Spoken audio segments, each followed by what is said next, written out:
¿Qué tal, mis hermanos? Es un gusto poder saludarles a cada uno de ustedes. Bienvenidos a este repaso de la lección de Escuela Sabática número 5, titulada Solo la Biblia, sola Escritura. Gracias a aquellos que nos han seguido en la página del Ministerio No Yo Sino Él y a cada uno de los hermanos que observan este resumen de la Escuela Sabática. Es una lección muy importante con enseñanzas maravillosas que sin duda alguna han traído bendición para cada uno de los que hemos estudiado esta semana nuestra lección. Vamos a comenzar nuestro repaso y vamos a estudiar la Biblia, porque la Biblia es guiada a través de este folleto Escuela Sabática, es el centro como hemos estado aprendiendo. Y nuestro texto para esta semana es el texto de Hebreos capítulo 4, el versículo 12. Hebreos capítulo 4, el versículo 12, que dice: porque la palabra de Dios es viva y eficaz, y más cortante que toda espada de dos filos, y penetra hasta partir el alma y el espíritu, las coyunturas y los tuétanos, y discierne los pensamientos y las intenciones del corazón. A través de este texto bíblico vamos a bosquejar nuestra lección, porque es el centro. El apóstol que escribe el libro de Hebreos desarrolla la lección de esta semana y vamos a bosquejarlo en tres partes. Es importante que juntos podamos comprender que la lección de esta semana habló de sola Escritura, toda Escritura y la Biblia y los escritos de Elena de White. Ese será el bosquejo o el esqueleto sobre el cual se ha de desarrollar el resumen de la lección de esta semana. Y comenzamos con la primera parte, que es sola Escritura. El texto, cuando menciona que la palabra de Dios es viva y eficaz, tiene que ver con esta parte de sola Escritura. Ahora, ¿qué significa esta frase de sola Escritura? Bueno, Escritura es un término latín, sola Escritura, que significa escritos que se refieren a la Sagrada Escritura, a la Biblia. Y sola significa única, principio o base. Por lo tanto, quiere decir que la Biblia es única, es la base o es el principio. Ahora, hay dos partes, dos elementos que engloban y encierran la parte importante de la sola Escritura, que es la Biblia como la única regla de fe y la Biblia como la única norma de interpretación. Definamos cada una de ellas. En primer lugar, la Biblia como única regla de fe. En 1 Corintios capítulo 4, el versículo 6, encontramos cómo el apóstol Pablo, al escribirle a la iglesia en Corinto, les dice: no es lo que Pablo predica, no es lo que Apolos predica, sino es la doctrina que viene a la luz de la Biblia. Y nosotros hemos de creer eso solamente porque es la palabra inspirada por Dios la que nos enseña, la que nos capacita y la que contiene la doctrina real, plena y total. El apóstol Pedro también, en 2 de Pedro 3, 16, el 15 también, desde ahí lo menciona el apóstol, él hace referencia a que los escritos de Pablo son la base doctrinal. Y los escritos de Pablo sabemos que están en la Biblia. Por lo tanto, es la única regla de fe lo que encontramos en la palabra de Dios. El apóstol Juan, al terminar el libro de Apocalipsis, capítulo 22, versículos 18 y 19, él termina con una admonición de no agregar, ni quitar, ni modificar nada de la palabra de Dios. Nosotros como Iglesia Adventista tomamos la Biblia así como está desde Génesis hasta Apocalipsis, sin quitar, sin agregar, sin modificar absolutamente nada de lo que ya ha quedado escrito en la palabra de Dios. Las fuentes externas que complementan el estudio de la Biblia son importantes, como los comentarios bíblicos, las concordancias, los diccionarios, algunos libros que Dios ha utilizado, algunos otros autores para complementar el estudio de la Biblia. La arqueología, que es una ciencia también del estudio de la arqueología bíblica, es importante también y nos alumbra en muchas cuestiones de la Biblia. Sin embargo, estas fuentes externas no deben estar por encima de la Sagrada Escritura. No debemos depender de esas fuentes externas, porque la única regla de fe es la palabra de nuestro Dios. El segundo elemento importante también es que la Biblia es la única norma de interpretación. ¿Qué quiere decir esto? Que la Biblia se interpreta a sí misma. Un ejemplo claro está en Daniel capítulo 9, el versículo 2. Cuando él no entendía las visiones ni los escritos que habían sido revelados a través de las visiones, entonces él dice, bueno, ¿y cómo voy a entender?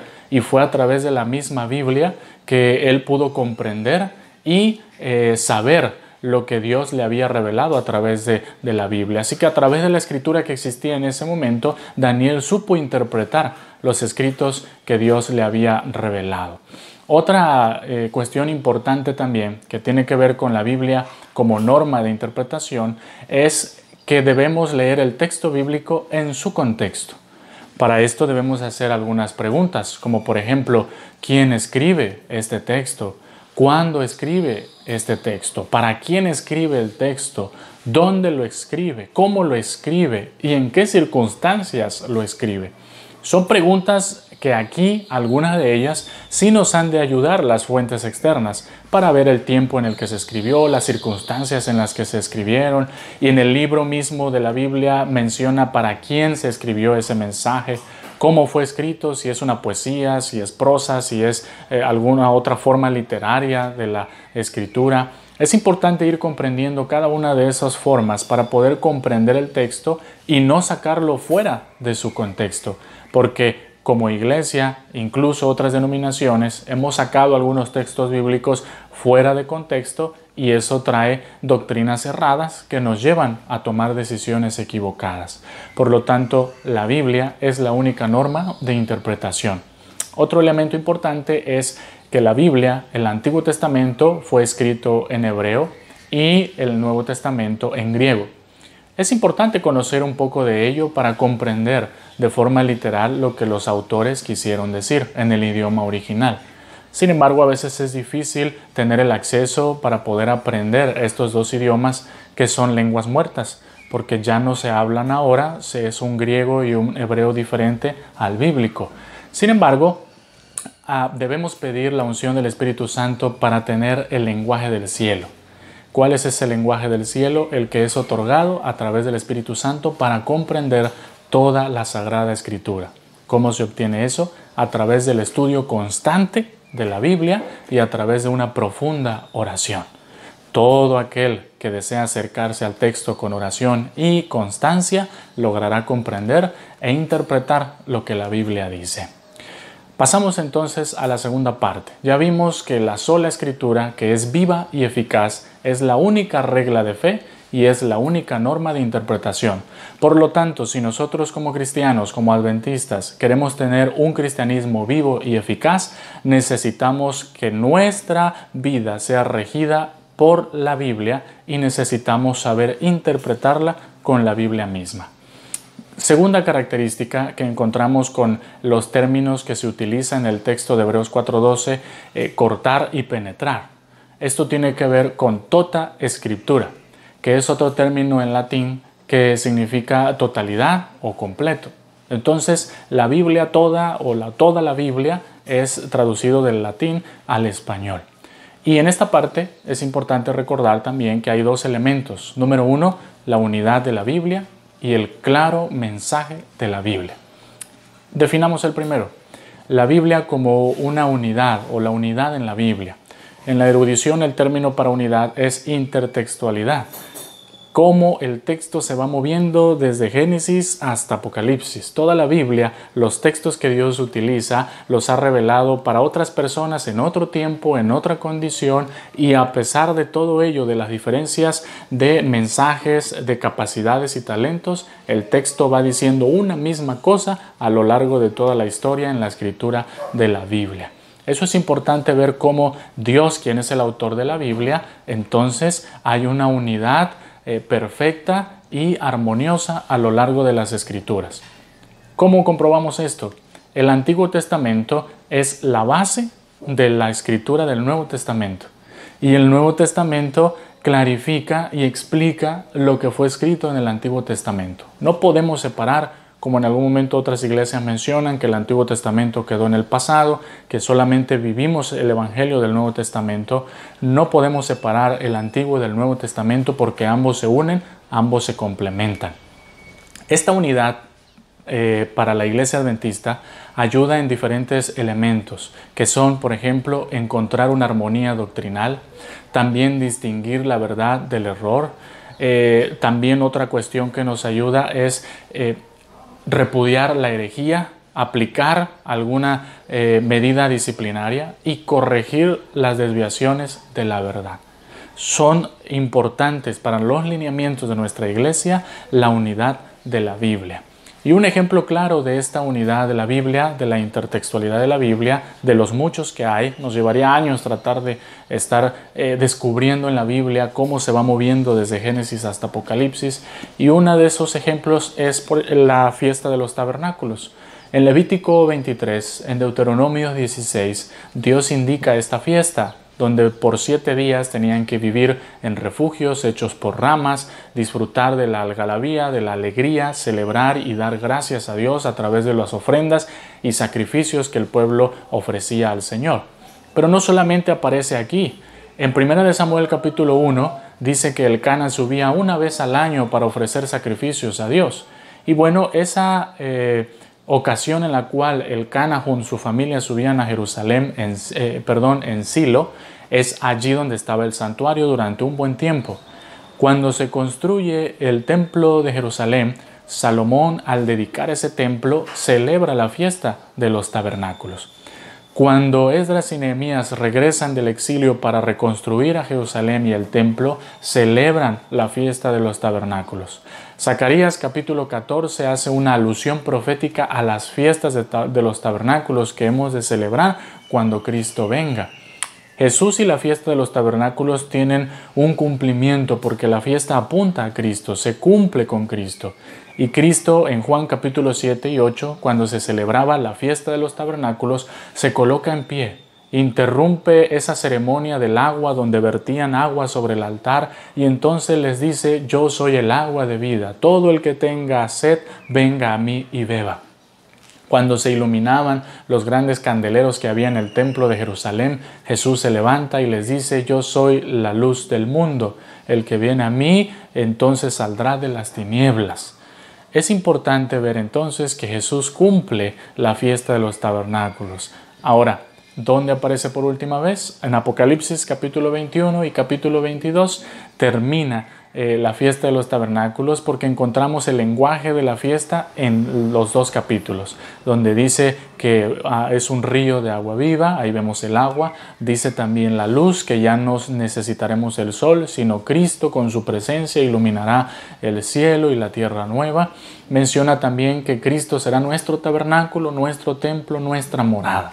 Así que este es un ejemplo claro de la unidad perfecta y armoniosa de la Sagrada Escritura. Otro elemento más dentro de toda Escritura es la claridad del mensaje de la Biblia. Desde un niño, un joven, adolescente, adulto, anciano, podemos entender la Biblia porque su mensaje es muy claro. Dios ha utilizado a todo tipo de personas y de autores con el propósito de entender y comprender el mensaje con claridad. ¿Quién es quien nos va a ayudar a que este mensaje lo entendamos? El Espíritu Santo. Por eso es importante que al abrir la Biblia nosotros podamos orar y decirle: Señor, ilumíname para que pueda comprender tu palabra. Y al finalizar de leerla, inspírame para que salga a mi trabajo, a la escuela, a las diferentes actividades con la palabra de Dios en mi mente y en mis acciones. Por lo tanto, un niño, un adulto, un joven, un médico, un ama de casa, un psicólogo, un pastor, un albañil, una persona que sabe leer, que está preparada, y una persona que no puede leer, también puede entender la Biblia al escucharla, porque su mensaje es claro y llena nuestra vida. Como dice el versículo, corta y penetra todo lo que hay en nuestro ser. Por lo tanto, si en esta parte de toda Escritura hemos visto que hay unidad en la Biblia, que el mensaje de la Biblia es claro, entonces este es un mensaje importante para nosotros como cristianos.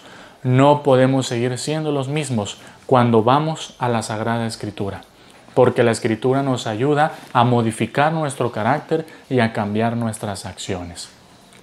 Terminamos con el último elemento. El versículo dice: discierne los pensamientos y las intenciones del corazón. Aquí analizaremos un tema que es un poquito abrupto y espinoso para algunos: la Biblia y los escritos de Elena de White. Hemos caído en nuestra iglesia y en el mundo en dos extremos. Número uno, aquellos que rechazan tajantemente los escritos de Elena de White. Número dos, los que enaltecen y predican solamente sus escritos y han dejado a un lado la Sagrada Escritura. Ambos extremos son dañinos y malos para nuestra vida y nuestro cristianismo. Dios lo que pide es tener un equilibrio en ese concepto que es importante y vamos a explicarlo de forma breve. Joel capítulo 2, el versículo 28 menciona que en los últimos tiempos, en el tiempo del fin, se levantarían profetas que indicarían al pueblo lo que deberían hacer. Recordemos otro texto que dice: Dios no hace nada sin antes revelarlo a sus siervos, los profetas. Y bueno, el tiempo del fin, recordamos que comienza en 1844. Desde ese tiempo estamos en los últimos días, en el tiempo final. Y Dios utilizó a la hermana Elena de White para revelarle lo que el pueblo de Dios debería hacer. ¿Cuál es la autoridad entonces de los escritos de Elena de White? ¿Cómo se deben interpretar los escritos de Elena de White? Bueno, recordemos que en la lección, en uno de sus días, pudimos ver en Mensajes Selectos, tomo 3, página 32, que ella misma describe sus escritos, qué significan y qué deben interpretar. Y ella dice que sus escritos son una luz menor para guiar a los hombres y mujeres a la luz mayor. El día jueves estudiamos una frase que llamó profundamente mi atención, que menciona que Dios utilizó los escritos de Elena de White porque el pueblo del libro empezó a descuidar la sabiduría y el entendimiento que podemos obtener a través de la Escritura. Por eso Dios utilizó a su profeta para revelar en la vida práctica la herramienta vital que necesitamos para regresar a la Biblia. Por lo tanto, los escritos de Elena de White son una herramienta para saber aplicar las verdades bíblicas en la realidad del tiempo final en el que estamos viviendo. Es una herramienta, es una luz menor que apunta a la luz mayor. Nunca debemos usar sus escritos como base para predicar una doctrina. La Iglesia Adventista toma a la Biblia como la única norma de fe y la única regla en la práctica de nuestro estudio y adoración y doctrina que tenemos como Iglesia Adventista. En resumen, terminamos entonces, hermanos, con lo siguiente. Como conclusión, hemos visto que la Biblia hará que mi cristianismo sea vivo y eficaz. Si yo creo en la sola Escritura, sabré que es la única regla de fe y la única norma de interpretación. Número 2, si vimos que la tota Escritura tiene un mensaje claro y hay una unidad en la Biblia, entonces la Biblia corta y penetra, quitando lo malo y cambiando nuestro carácter. No podemos seguir siendo los mismos cuando vamos a la Biblia. Y número 3, la Biblia ayuda a discernir lo bueno y lo malo y a elegir lo correcto. Si cada uno de nosotros queremos ese discernimiento, esa sabiduría, ese cambio en nuestra vida, tenemos que ir a la Biblia. Recordemos que los pioneros eran llamados el pueblo del libro, la iglesia del libro. ¿Estamos nosotros realmente ejemplificando esto? ¿Estamos viviendo el libro? ¿Estamos leyendo el libro? Es el libro más vendido, sin embargo es el menos obedecido. Ojalá que como iglesia conocida como el pueblo del libro, de aquí en adelante nos comprometamos a aprender sus enseñanzas y a vivirlas como la única regla de fe y doctrina en nuestra iglesia adventista del séptimo día. Si es tu deseo hacer de este hermoso libro tu única regla de fe, amarlo, respetarlo y obedecerlo, acompáñame en esta oración. Vamos a orar. Cariñoso y eterno Padre, en tus preciosas manos encomendamos nuestra vida. Utiliza a cada uno de mis hermanos que han observado este resumen para que puedan hacer de la Biblia una completa guía y discernimiento que les dé la sabiduría, el entendimiento para obedecer tus mandatos. Queremos verte muy pronto. Queremos platicar contigo cara a cara, pero para eso necesitamos platicar aquí en la tierra contigo a través del estudio de la Biblia, un profundo estudio de la Sagrada Escritura y también una constante oración. Bendícenos, es nuestro deseo verte y aquí cada mañana queremos tener una experiencia personal, viva y eficaz con Cristo Jesús. En el nombre de Jesucristo lo pedimos. Amén.